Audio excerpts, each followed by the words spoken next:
ಶಾಸಕ ವೇದವ್ಯಾಸ್ ಕಾಮತ್ ಸೇರಿದಂತೆ 11 ಮಂದಿ ಬಿಜೆಪಿ ಕಾರ್ಯಕರ್ತರ ಮೇಲೆ ಕೇಸು ದಾಖಲಾದ ಹಿನ್ನೆಲೆ ಮಂಗಳೂರು ಕ್ಲಾಕ್ ಟವರ್ ಮುಂಭಾಗದಲ್ಲಿ ಬಿಜೆಪಿಯಿಂದ ಪ್ರತಿಭಟನೆ ನಡೆಯಿತು. ಶಕ್ತಿನಗರದ ಧಾರ್ಮಿಕ ಕಾರ್ಯಕ್ರಮದಲ್ಲಿ ಬಿಜೆಪಿ ಮತ್ತು ಕಾಂಗ್ರೆಸ್ ಮಧ್ಯೆ ಗಲಾಟೆ ನಡೆದಿದ್ದು, ಶಾಸಕ ವೇದವ್ಯಾಸ್ ಕಾಮತ್ ಸೇರಿದಂತೆ 11 ಮಂದಿ ಬಿಜೆಪಿ ಕಾರ್ಯಕರ್ತರ ಮೇಲೂ ಕೇಸು ದಾಖಲಾಗಿತ್ತು. ಇದೀಗ ಕೇಸನ್ನು ಖಂಡಿಸಿ ರಾಜ್ಯ ಬಿಜೆಪಿ ನಾಯಕರು ಪ್ರತಿಭಟನೆ ನಡೆಸಿ ಕಾಂಗ್ರೆಸ್ ಸರ್ಕಾರದ ವಿರುದ್ಧ ಆಕ್ರೋಶ ಹೊರಹಾಕಿದ್ದಾರೆ. माता की भारत माता की भारतीय जनता पार्टी के धिक्कार धिक्कार धिक्कार धिक्कार ಧಿಕ್ಕಾರ ಧಿಕ್ಕಾರ ಪೊಲೀಸ್ ಇಲಾಖೆಯನ್ನು ದುರ್ಬಳಕೆ ಮಾಡ್ತಾ ಇರುವ ಕಾಂಗ್ರೆಸ್ ಸರ್ಕಾರಕ್ಕೆ, ಪೊಲೀಸ್ ಇಲಾಖೆಯನ್ನು ದುರ್ಬಳಕೆ ಮಾಡ್ತಾ ಇರುವಂತಹ ಕಾಂಗ್ರೆಸ್ ಸರ್ಕಾರಕ್ಕೆ, ಜನಪ್ರತಿನಿಧಿಗಳ ವಿರುದ್ಧ ದ್ವೇಷವನ್ನ ಕಾಡ್ತಾ ಇರುವಂತಹ ಕಾಂಗ್ರೆಸ್ ಸರ್ಕಾರಕ್ಕೆ ಧಿಕ್ಕಾರ ಧಿಕ್ಕಾರ. ಸೇರಿರುವಂತಹ ಎಲ್ಲ ಆತ್ಮೀಯ ಕಾರ್ಯಕರ್ತ ಬಂಧುಗಳೇ, ನಮ್ಮ ಪಾರ್ಟಿಯ ನಾಯಕರಾದಂತಹ ಮೋನಪ್ಪ ಭಂಡಾರಿ ಅವರೇ, ಮಂಡಲದ ಅಧ್ಯಕ್ಷರಾಗಿರುವಂತಹ ರಮೇಶ್ ಕಂಡಟ್ಟು ಅವರೇ, ಜಿಲ್ಲೆಯ ಉಪಾಧ್ಯಕ್ಷರಾದಂತಹ ರವೀಂದ್ರ ಶೆಟ್ರೆ, ಜಿಲ್ಲೆಯ ಕಾರ್ಯಕರ್ತ ಬಂಧುಗಳೇ, ಮಾಧ್ಯಮದ ಸ್ನೇಹಿತರೆ, ಕಳೆದ 1.5 ವರ್ಷದಲ್ಲಿ ಈ ರಾಜ್ಯದಲ್ಲಿ ಕಾಂಗ್ರೆಸ್ ಸರ್ಕಾರ ಬಂದ ನಂತರ ಹೊಸ ರೀತಿಯಲ್ಲಿ ಪ್ರತಿಭಟನೆ ಮಾಡಬೇಕಾದಂತ ಅವಶ್ಯಕತೆ ನಮಗೆ ಬಂದಿದೆ. ಪ್ರತಿಭಟನೆ ಮಾಡಲಿಕ್ಕೆ ಪ್ರಾರಂಭ ಮಾಡಿದ್ರೆ ಬೆಳಿಗ್ಗೆ ಒಂದು ಮಾಡಬೇಕು, ಮಧ್ಯಾಹ್ನ ಒಂದು ಮಾಡಬೇಕು, ರಾತ್ರಿ ಒಂದು ಮಾಡಬೇಕು, ಆ ರೀತಿಯ ಪರಿಸ್ಥಿತಿ ಇವತ್ತಿದೆ. ಜನ ನೆಮ್ಮದಿಯಿಂದ ಇಲ್ಲ. ಒಂದು ಹಂತ ಮೇಲಕ್ಕೆ ಹೋಗಿ ಇವತ್ತು ಜನಪ್ರತಿನಿಧಿಗಳನ್ನ ಕೂಡ ಟಾರ್ಗೆಟ್ ಮಾಡುವಂತ ಒಂದು ಪರಿಸ್ಥಿತಿ ಈ ರಾಜ್ಯದಲ್ಲಿ ನಿರ್ಮಾಣ ಆಗಿದೆ. ಬಂಧುಗಳೇ, ನಾನು ಇದೇ ನಗರದಲ್ಲಿ ಆಗಿರುವಂತಹ 2 ಘಟನೆಗಳನ್ನು ಉಲ್ಲೇಖ ಮಾಡ್ತೇನೆ.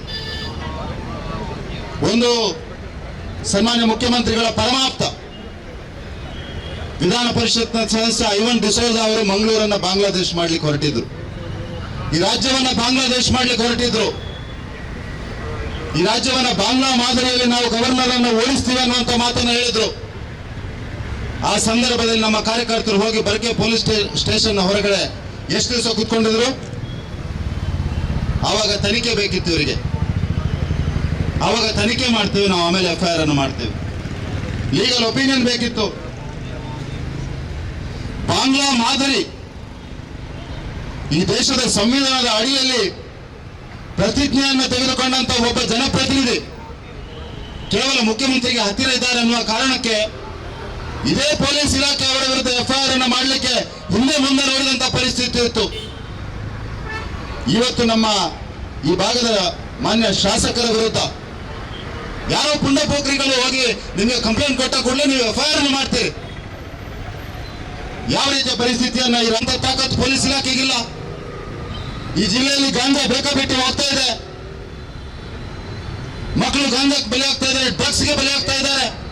ಅವಾಗ ಎಲ್ಲ ಇಟ್ಟಿದೆ ನಿಮ್ಮ ಪೊಲೀಸ್ನ 4 ವ್ಯಾನ್ಗಳು ಎಷ್ಟಿದೆ? 1, 2, 3, 4, 5. ನಾಚಿಕೆ ಆಗ್ಬೇಕು ನಿಮಗೆ. ಏನು ನಾವು ಸಜ್ಜನಿಗೆ ರಾಜಕಾರಣ ಮಾಡ್ತೇವೆ, ನೈತಿಕತೆಯನ್ನು ಇಟ್ಕೊಂಡು ಪ್ರಜಾಪ್ರಭುತ್ವದ ಮೌಲ್ಯದ ಆಧಾರದಲ್ಲಿ ರಾಜಕಾರಣ ಮಾಡ್ತಾ ಇದ್ದೇವೆ ಅಂತ ನಾವು ಹೆದರು ಕೂತ್ಕೊಂಡಿದ್ದೀವಿ ಅಂತ ಅನ್ಕೊಂಡಿದ್ದೀರಾ ನೀವು ಪೊಲೀಸ್ನವರು? ನಾನು ಅತ್ಯಂತ ಸ್ಪಷ್ಟ ಶಬ್ದಗಳಲ್ಲಿ ಈ ಸಂದರ್ಭದಲ್ಲಿ ಪೊಲೀಸ್ ಇಲಾಖೆಗೆ ಎಚ್ಚರಿಕೆಯನ್ನು ಕೊಡಲಿಕ್ಕೆ ಬಯಸ್ತಾ ಇದ್ದೇನೆ. ಜನಪ್ರತಿನಿಧಿಗಳ ವಿರುದ್ಧ ನಮ್ಮ ಕಾರ್ಯಕರ್ತರನ್ನ ಕೆಣಕಲಿಕ್ಕೆ ನೀವು ಬಂದ್ರೆ, ಕಾಂಗ್ರೆಸ್ನ ನಾಯಕರ ಅಣತಿಯಂತೆ ನೀವು ಆಟವನ್ನು ಆಡಲಿಕ್ಕೆ ಪ್ರಾರಂಭ ಮಾಡಿದ್ರೆ ಇವತ್ತು ಕಾಂಗ್ರೆಸ್ ಇದೆ, ಇನ್ನು ಎಷ್ಟು ದಿವಸ ಇದೆ ಅನ್ನುವಂಥದ್ದು ಅವರಿಗೂ ಗೊತ್ತಿಲ್ಲ, ನಿಮಗಂತ ಹೇಗೆ ಗೊತ್ತಿರ್ತದೆ.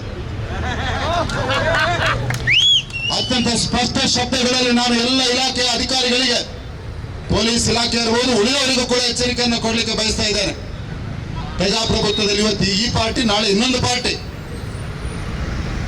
ಇಲ್ಲಿ ಜನರೇ ಅಂತಿಮ, ಸಂವಿಧಾನವೇ ಅಂತಿಮ, ಕಾನೂನೇ ಅಂತಿಮ ಅನ್ನುವಂಥದ್ದನ್ನು ನೀವು ಅತ್ಯಂತ ಸ್ಪಷ್ಟ ಶಬ್ದಗಳಲ್ಲಿ ಅರ್ಥ ಮಾಡ್ಕೊಳ್ಬೇಕು ಅನ್ನುವಂತ ವಿನಂತಿ, ಎಚ್ಚರಿಕೆ ಎರಡನ್ನು ಈ ಸಂದರ್ಭದಲ್ಲಿ ಕೊಡಲಿಕ್ಕೆ ಬಯಸ್ತಾ ಇದ್ದೇನೆ. ಇದು ಪ್ರಥಮವಾದದಲ್ಲ ವೇದವ್ಯಾಸ್ ಕಾಮತ್ ಅವರ ವಿರುದ್ಧ ಆಗಿರುವಂತ. ಇದು ಒಂದು ಸಂದರ್ಭದಲ್ಲಿ ಹರೀಶ್ ಪುಂಜ ವಿರುದ್ಧ ನೀವು ಇದೇ ರೀತಿ ಮಾಡಿದರೆ, ನಂತರ ಭರತ್ ಶೆಟ್ಟಿ ಮೇಲೆ ಕೇಸನ್ನು ದಾಖಲಿಸುವ ಪ್ರಯತ್ನ ಮಾಡಿದರೆ, ಇವತ್ತು ವೇದವ್ಯಾಸ್ ಕಾಮತ್ ಮೇಲೆ ಕೇಸನ್ನು ದಾಖಲಿಸುವಂತ ಪ್ರಯತ್ನ ಮಾಡ್ತಾ ಇದ್ದೀರಿ.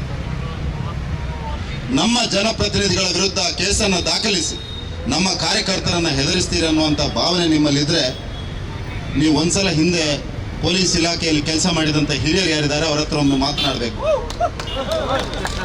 ಮೋಹನ ಭಂಡಾರಿ ಅವರು ಹೇಳಿದರು, ಭಾರತೀಯ ಜನತಾ ಪಾರ್ಟಿಗೆ ಒಂದು ಶಾಸಕ ಬಿಡಿ, ಒಂದು ಕಾರ್ಪೊರೇಟರ್ ಇದ್ದಂಥ ಸಂದರ್ಭದಲ್ಲಿ ಈ ಪಾರ್ಟಿ ಹೋರಾಟದ ನೆಲೆಯಲ್ಲಿ ಬಂದಂಥ ಪಾರ್ಟಿ ಪ್ರಜಾಪ್ರಭುತ್ವದ ಮೌಲ್ಯಗಳಿಗೆ ನಿಂತಹ ಪಾರ್ಟಿ, ಈ ಪಾರ್ಟಿ ರಾಷ್ಟ್ರದ ಹಿತಾಸಕ್ತಿಗೆ ನಿಂತಹ ಪಾರ್ಟಿ, ಈ ಪಾರ್ಟಿ ಬಾಂಗ್ಲಾದೇಶದ ಮಾದರಿ ಮಾಡಲಿಕ್ಕೆ ಹೊರಟಂತ ಪಾರ್ಟಿ ಅಲ್ಲ ಅನ್ನುವಂಥದ್ದನ್ನು ನೀವು ನೆನಪಿನಲ್ಲಿ ಇಟ್ಕೊಳ್ಬೇಕು.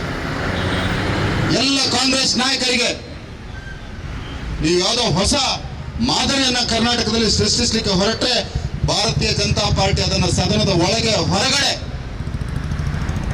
ಪ್ರಜಾಪ್ರಭುತ್ವದ ಮೌಲ್ಯಗಳಿಗೋಸ್ಕರ, ಸಂವಿಧಾನಕ್ಕೋಸ್ಕರ, ಕಾನೂನಿಗೋಸ್ಕರ, ಈ ನೆಲದ ಜನರಿಗೋಸ್ಕರ ನಾವು ಸದಾ ಹೋರಾಟವನ್ನ ಮಾಡ್ತೇವೆ. ದಿನದ 24 ಗಂಟೆ ಬಂದು ನಿಲ್ಬೇಕಾದಂತ ಪರಿಸ್ಥಿತಿ ಬಂದ್ರು ಭಾರತೀಯ ಜನತಾ ಪಾರ್ಟಿಯ ಕಾರ್ಯಕರ್ತರು ಅದಕ್ಕೆ ತಯಾರಿದ್ದಾರೆ ಅನ್ನುವಂಥದ್ದನ್ನು ಕೂಡ ಪೊಲೀಸ್ ಇಲಾಖೆಗೆ ನಾನು ಮತ್ತೆ ಎಚ್ಚರಿಕೆಯನ್ನು ಕೊಡಲಿಕ್ಕೆ ಬಯಸ್ತಾ ಇದ್ದೇನೆ. ನಾವು ಯಾರಾದ್ರೂ ನೀವು ವೇದವ್ಯಾಸ ಕಾಮತ್ ಮೇಲೆ ಕೇಸ್ ಹಾಕಿದ್ಕೊಳ್ಳಿ, ವೇದವ್ಯಾಸ ಕಾಮತ್ರಿಯನ್ನು ಹೆದರಿ ಮಂಗಳೂರು ಬಿಟ್ಟು ಓಡುವವರಲ್ಲ. ಮಂಗಳೂರಿನ ಜನ ಆಯ್ಕೆ ಮಾಡಿದಂತಹ ಶಾಸಕರವರು, ಮಂಗಳೂರಿನ ಜನ ಬೆಂಬಲವನ್ನು ಕೊಟ್ಟು 2 ಬಾರಿ ಆಯ್ಕೆ ಮಾಡಿದಂತಹ ಶಾಸಕರು, ಸೋತ ಶಾಸಕರ ರೀತಿ ಇವತ್ತು ಸೋತ ಶಾಸಕರ ಲೆಟರ್ ನಿಮಗೂ ಅಗತ್ಯ ಇದೆ. ಆ ರೀತಿಯ ಪರಿಸ್ಥಿತಿ ಆಗಿದೆ. ನಿಮ್ಮನ್ನು ದೂಷಿಸಿ ಏನು ಪ್ರಯೋಜನ? ಮೊದಲ ಬಾರಿಗೆ ಕರ್ನಾಟಕ ರಾಜ್ಯದಲ್ಲಿ ಸಿದ್ದರಾಮಯ್ಯನವರ ಪರಿಸ್ಥಿತಿ ಕೂಡ ನೋಡಿ ನನಗೆ ಚಿಂತಾಜನಕ ಪರಿಸ್ಥಿತಿ ಅವ್ರದ್ದು. ಸೋತ ಶಾಸಕರು ಲೆಟರ್ ಕೊಟ್ಟರೆ ಇನ್ಸ್ಪೆಕ್ಟರ್ಗಳ ಪೋಸ್ಟಿಂಗ್ ಆಗ್ತದೆ.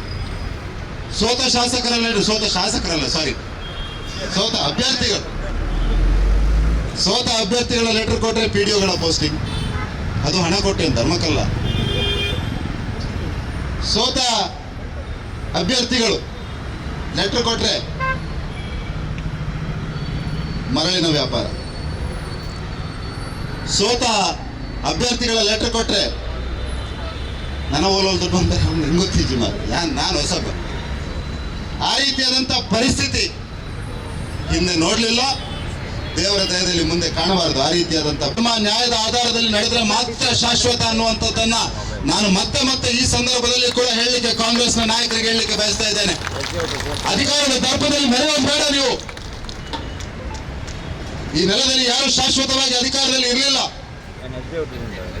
ಸಂವಿಧಾನಕ್ಕೆ ಗೌರವ ಕೊಟ್ಟರೆ, ಈ ನೆಲದ ಕಾನೂನಿಗೆ ಗೌರವ ಕೊಟ್ಟರೆ, ಸತ್ಯ ಧರ್ಮ ನ್ಯಾಯದ ಆಧಾರದಲ್ಲಿ ನಡೆದರೆ ಮಾತ್ರ ಜನರ ಪ್ರೀತಿಯನ್ನು ಗಳಿಸಬಲ್ಲರಿ, ಅಧಿಕಾರವನ್ನು ಪಡೆಯಬಲ್ಲರಿ. ಆದರೆ ಕಾಂಗ್ರೆಸ್ ಒಂದು ಹೊಸ ಮಾದರಿಯನ್ನು ಸೃಷ್ಟಿಸಲಿಕ್ಕೆ ಹೊರಟಿದೆ. ಕರ್ನಾಟಕದ ಮಾದರಿ ಪ್ರಾಯಶಃ ಕಾಂಗ್ರೆಸ್ನ ಅಂತ್ಯಕ್ಕೊಂದು ಮಾದರಿ ಅಂತ ನಾನು ಈ ಸಂದರ್ಭದಲ್ಲಿ ಹೇಳಲಿಕ್ಕೆ ಬಯಸ್ತಾ ಇದ್ದೆ. ಕರ್ನಾಟಕ ಮಾದರಿ ಕಾಂಗ್ರೆಸ್ನ ಅಂತ್ಯ ಪ್ರಾಯಶಃ ಕರ್ನಾಟಕದಿಂದ ಪ್ರಾರಂಭ ಆಗ್ತದೆ. ನಾನು ಈ ಸಂದರ್ಭದಲ್ಲಿ ಎಲ್ಲ ಇಲಾಖೆಯ ಕಾನ್ಸ್ಟೇಬಲ್ ಅಂತ ಹಿಡಿದು ಮಂಗಳೂರಿನ ಕಮಿಷನರ್ ವರೆಗೆ SP ಅವರಿಗೆ ಕೂಡ ಈ ಸಂದರ್ಭದಲ್ಲಿ ಹೇಳಲಿಕ್ಕೆ ಬಯಸ್ತಾ ಇದ್ದೇನೆ. ನಿಮ್ಗೇನಾದರೂ ಸಂಶಯ ಇದ್ದರೆ ಮುಂದೆ ಯಾವತ್ತು ಚುನಾವಣೆ ಆಗ್ತದೆ ಆ ಸಂದರ್ಭದಲ್ಲಿ ಕರ್ನಾಟಕದಲ್ಲಿ ಭಾರತೀಯ ಜನತಾ ಪಾರ್ಟಿ ಅಧಿಕಾರಕ್ಕೆ ಬರುವುದು ಶತಸಿದ್ಧ. ಅದರಲ್ಲಿ ಯಾವುದೇ ಕನ್ಫ್ಯೂಷನ್ ಬೇಡ ನಿಮಗೆ. ಹಾಗಾಗಿ ಮತ್ತೊಮ್ಮೆ ಎಚ್ಚರಿಕೆಯನ್ನು ಕೊಡ್ತಾ ಇದ್ದೇನೆ. ಈ ಪ್ರತಿಭಟನೆಯ ಮುಖಾಂತರ ಕಾನೂನಿನ ಆಧಾರದಲ್ಲಿ ಕೆಲಸವನ್ನು ಮಾಡಿ, ಸಂವಿಧಾನಕ್ಕೆ ಗೌರವ ಕೊಡುವ ಕೆಲಸವನ್ನು ಮಾಡಿ, ಜನಪ್ರತಿನಿಧಿಗಳಿಗೆ ಗೌರವ ಕೊಡುವ ಕೆಲಸವನ್ನು ಮಾಡಿ, ಬಾಂಗ್ಲಾ ಮಾದರಿಯನ್ನು ಸೃಷ್ಟಿಸುವವರ ವಿರುದ್ಧ ಗಟ್ಟಿಯಾಗಿ ನಿಲ್ಲುವಂಥ ಪ್ರಯತ್ನ ಮಾಡಿ. ಯಾಕೆಂದರೆ ಬಾಂಗ್ಲಾ ಮಾದರಿ ಸೃಷ್ಟಿಸಿದ್ರೆ ನಿಮಗೂ ಉಳಿಗಾಲ ಇಲ್ಲ ಅನ್ನುವಂಥ ಮಾತನ್ನು ಈ ಸಂದರ್ಭದಲ್ಲಿ ಹೇಳ್ತಾ ನಮ್ಮೆಲ್ಲ ಕಾರ್ಯಕರ್ತರಿಗೆ ಅತ್ಯಂತ ವಿಶ್ವಾಸದಿಂದ ಈ ಸಂದರ್ಭದಲ್ಲಿ ಹೇಳಲಿಕ್ಕೆ ಬಯಸ್ತಾ ಇದ್ದೇನೆ. ಒಂದಾಗಿ ಒಟ್ಟಾಗಿ ಇರುವಂಥ ಪ್ರಯತ್ನವನ್ನು ಮಾಡೋಣ. ಭಾರತೀಯ ಜನತಾ ಪಾರ್ಟಿಯ ಕಾರ್ಯಕರ್ತರು ಒಂದಾಗಿ ಒಟ್ಟಾಗಿ ಇರಬೇಕಾದಂಥ ಅವಶ್ಯಕತೆ ಇದೆ. ಇದು ಯಾವುದೋ ಒಂದು ಶಾಸಕರ, ಸಂಸದರ ಅಥವಾ ನಮ್ಮ ಪಾರ್ಟಿ ಅಧ್ಯಕ್ಷರ ಅಥವಾ ಇನ್ನೊಬ್ಬನ ಪ್ರಶ್ನೆ ಅಲ್ಲ, ಒಬ್ಬ ನಾಯಕನ ಪ್ರಶ್ನೆ ಅಲ್ಲ.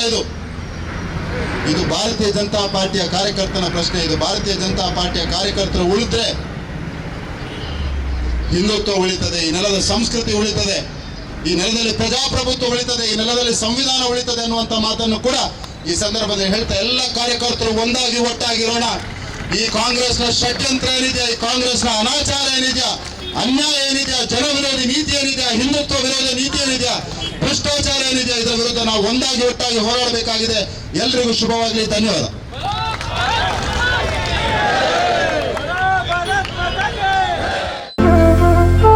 ಅತ್ತೆ, ಇದು ನನ್ನ ಬರ್ಡೇ ಗಿಫ್ಟ್. ಇದೆಲ್ಲ ಜೀವನದಲ್ಲಿ ನನಗೋಸ್ಕರ ತಗೊಂಡ್ಬಂದಿದ್ದಾರೆ. ನಿನ್ ಮೇಲೆ ತುಂಬಾ ಚೆನ್ನಾಗಿ ಕಾಣುತ್ತೆ. ಇದು ತುಂಬಾ ಚೆನ್ನಾಗಿದೆ ಅಲ್ವಾ? ತುಂಬಾ ಚೆನ್ನಾಗಿದೆ.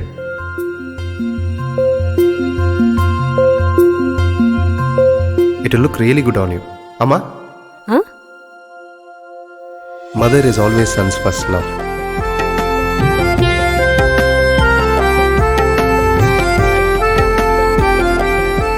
ಪ್ರತಿ ಪೀಳಿಗೆಯ ಪ್ರೀತಿಯ ಮಳಿಗೆ GL ಆಚಾರ್ಯ ಜ್ಯುವೆಲರ್ಸ್. ನಿಖರ ಸುದ್ದಿ, ಸದಭಿರುಚಿಯ ಕಾರ್ಯಕ್ರಮ. ನೀವು ನೋಡ್ತಾ ಇದ್ದೀರಾ ಕಹಳೆ ನ್ಯೂಸ್, ಸಮಾಜದ ಜಾಗೃತಿಗಾಗಿ ವಸ್ತುನಿಷ್ಠ ವರದಿ.